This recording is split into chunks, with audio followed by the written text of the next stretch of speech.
தேவனுடைய அனுமதி இல்லாமல் சாத்தானால் ஒன்றும் செய்ய முடியாது. மனிதன் நல்லவனாக இருப்பது வாழ்வது சாத்தானுக்கு சற்றேனும் பிடிக்காத ஒரு விஷயம்.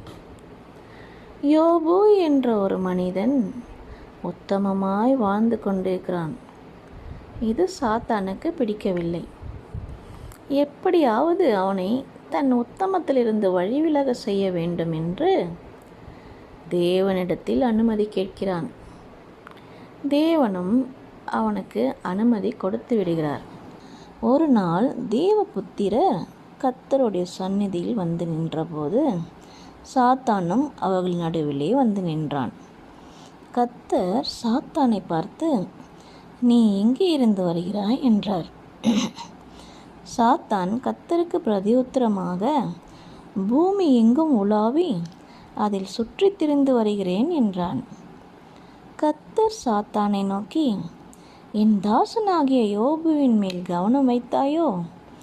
உத்தமனும் சன்மார்க்கனும் தேவனுக்கு பயந்து பொல்லாப்புக்கு விலகுகிறவனுமாகிய அவனைப் போல பூமியில் ஒருவனும் இல்லை என்றார். அதற்கு சாத்தான் கர்த்தருக்கு பிரதியுத்தரமாக, யோபு விருதாவாகவா தேவனுக்கு பயந்து நடக்கிறான்? நீர் அவனையும் அவன் வீட்டையும் அவனுக்கு உண்டான எல்லாவற்றையும் சுற்றி வேலி அடைக்கவில்லையோ? அவன் கைகளின் கிரியையை ஆசீர்வதித்தீர்.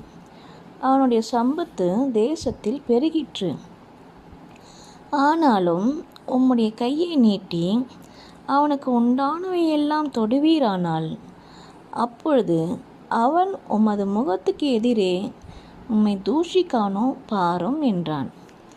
கர்த்தர் சாத்தானை நோக்கி, இதோ அவனுக்கு உண்டானவை எல்லாம் உன் கையில் இருக்கிறது, அவன் மேல் மாத்திரம் உன் கையை நீட்டாதே என்றார்.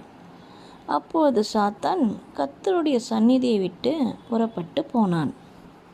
புறப்பட்டு போய் யோபுவுக்கு உண்டான எல்லாவற்றையும் அழித்து விட்டான். யோபுவுக்கு உண்டான எல்லாவற்றையும் அழித்தாலும் யோபு அப்பவும் பாவம் செய்யலையாம். நிர்வாணியாய் என் தாயின் கர்ப்பத்திலிருந்து வந்தேன், நிர்வாணியாய் அவ்விடத்துக்கு திரும்புவேன்.